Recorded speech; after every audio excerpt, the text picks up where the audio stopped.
Hello दोस्तों, आज हम बात करेंगे जोसेफ मर्फी द्वारा लिखी गई एक अद्भुत पुस्तक the power of subconscious mind के बारे में। ये किताब हमारे अवचेतन मन की अपार शक्ति को समझने और उसका उपयोग करने का मार्गदर्शन करती है। हमारे मन में छिपी इस शक्ति को समझकर हम अपने जीवन में ट्रांसफॉर्मेशन ला सकते हैं। अनकॉन्शियस माइंड क्या है? हमारा मन दो भागों में विभाजित है, कॉन्शियस माइंड और अनकॉन्शियस माइंड।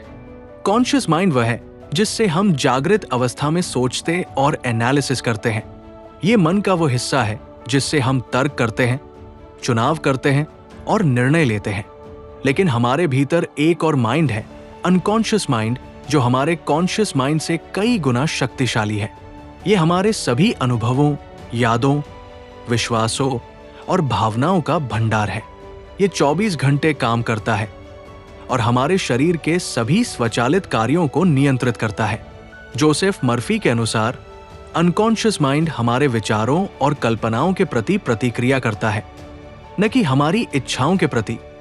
ये एक महत्वपूर्ण अंतर है जिसे समझना जरूरी है। अवचेतन मन के सिद्धांत। 1. विचारों का नियम। हमारे विचार हमारी वास्तविकता का निर्माण करते हैं।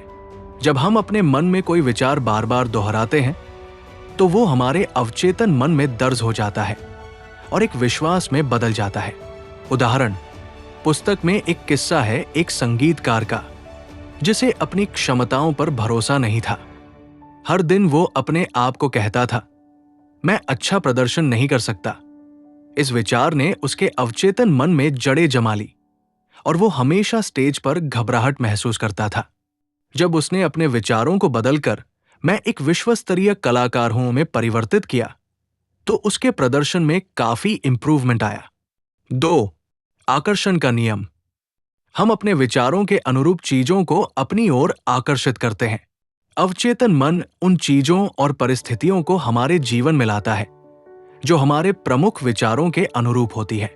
उदाहरण, जोसेफ मर्फी बताते हैं कि एक व्यापारी जो लगातार अपनी कंपनी की सफलता की कल्पना करता था, उसने अपने व्यवसाय को दोगुना कर लिया।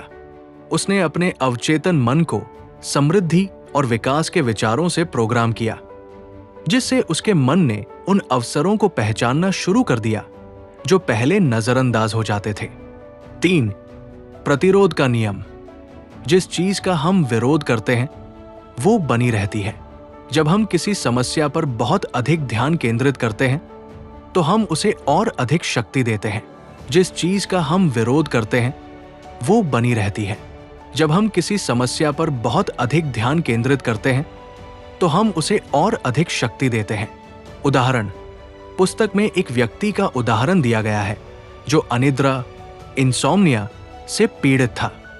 वो हर रात सोने की कोशिश करते हुए घंटों बिताता था और जितना अधिक वो सोने की कोशिश करता उतना ही अधिक जागता रहता। जब उसने अपनी नींद के बारे में चिंता करना छोड़ दिया और बस आराम करने लगा तो नींद स्वाभाविक रूप से आने लगी। 4. प्रतिस्थापन का नियम। नकारात्मक विचारों को हटाने का एकमात्र तरीका है उन्हें सकारात्मक विचारों से बदलना। हमारा मन खाली नहीं रह सकता। उदाहरण, एक डॉक्टर के मरीज का उदाहरण दिया गया है जो लगातार अपनी बीमारी के बारे में सोचता रहता था। डॉक्टर ने उसे सलाह दी कि वो अपने मन को स्वास्थ्य और जीवन शक्ति की कल्पनाओं से भर दे। जैसे जैसे उसने नकारात्मक विचारों को सकारात्मक विचारों से बदला, उसके स्वास्थ्य में सुधार होने लगा। अवचेतन मन का उपयोग कैसे करें? 1. स्पष्ट लक्ष्य निर्धारित करें। अपने लक्ष्य को स्पष्ट रूप से परिभाषित करें। अस्पष्ट इच्छाएं अस्पष्ट परिणाम देती है। जितना स्पष्ट आपका लक्ष्य होगा उतना ही अधिक प्रभावी ढंग से आपका अवचेतन मन काम करेगा। उदाहरण, पुस्तक में एक लेखक का उदाहरण है जिसे अपनी पुस्तक पूरी करने में कठिनाई हो रही थी। उसने अपने लक्ष्य को स्पष्ट किया, मैं प्रतिदिन सुबह 8 बजे से 10 बजे तक लिखूंगा और 3 महीने में अपनी पुस्तक पूरी करूंगा। इस स्पष्ट लक्ष्य के साथ उसका अवचेतन मन रचनात्मक विचारों और प्रेरणा, इंस्पिरेशन को उत्पन्न करने लगा। उदाहरण, जोसेफ मर्फी बताते हैं कि एक व्यापारी जो लगातार अपनी कंपनी की सफलता की कल्पना करता था, उसने अपने व्यवसाय को दोगुना कर लिया। उसने अपने अवचेतन मन को समृद्धि और विकास के विचारों से प्रोग्राम किया, जिससे उसके मन ने उन अवसरों को पहचानना शुरू कर दिया जो पहले नजरअंदाज हो जाते थे। 3. प्रतिरोध का नियम। 2. अफर्मेशंस का उपयोग करें। अफर्मेशंस सकारात्मक वाक्य हैं जिन्हें आप अपने आप से दोहराते हैं। ये वाक्य आपके अवचेतन मन को नए विचारों और विश्वासों से प्रोग्राम करते हैं। अफर्मेशंस वर्तमान काल में होने चाहिए, सकारात्मक होने चाहिए और भावनात्मक रूप से सार्थक होने चाहिए। उदाहरण, जोसेफ मर्फी ने एक व्यवसायी का उदाहरण दिया जो आर्थिक संकट से गुजर रहा था। उसने हर दिन सुबह और शाम को दोहराना शुरू किया, मैं समृद्ध हूं, मैं सफल हूं, धन मेरी ओर प्रवाहित हो रहा है। कुछ ही हफ्तों में उसके दिमाग में एक नया व्यावसायिक विचार आया जो बहुत सफल रहा। 3. कल्पना शक्ति का उपयोग। अपने मन में अपने लक्ष्य को पूरा होते हुए देखें। आपकी कल्पना आपके अवचेतन मन के लिए एक शक्तिशाली प्रोग्रामिंग टूल है। उदाहरण, एक एथलीट हर दिन अपनी दौड़ को जीतते हुए कल्पना करता था। वो अपने मन में हर मोड़, हर कदम और विजय के क्षण को देखता था। इस मेंटल प्रैक्टिस ने उसके प्रदर्शन में उल्लेखनीय सुधार किया। 4. प्रश्न पूछें। अपने अवचेतन मन से प्रश्न पूछें और फिर उत्तर के लिए खुले रहें। अक्सर जवाब अप्रत्याशित रूप से आते हैं। उदाहरण, एक वैज्ञानिक एक जटिल समस्या पर काम कर रहा था। उसने सोने से पहले अपने अवचेतन मन से समाधान के लिए पूछा। सुबह उठने के बाद उसे अचानक एक संकेत मिला जो समस्या का समाधान थी। 5. ग्रैटिट्यूड व्यक्त करें।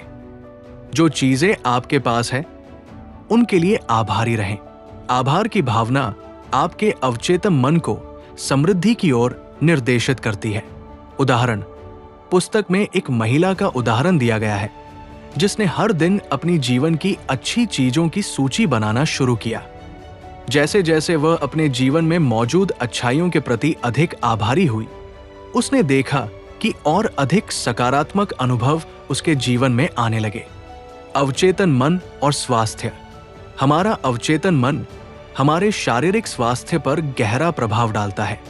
हमारे विचार और विश्वास हमारे शरीर की प्राकृतिक उपचार क्षमता, नेचुरल हीलिंग एबिलिटी को बढ़ा या घटा सकते हैं। उदाहरण, जोसेफ मर्फी ने एक रोगी का उदाहरण दिया जिसे डॉक्टरों ने बताया था कि वो कभी नहीं चल पाएगा, लेकिन उसने अपने अवचेतन मन में स्वयं को स्वस्थ और सक्रिय देखना शुरू किया।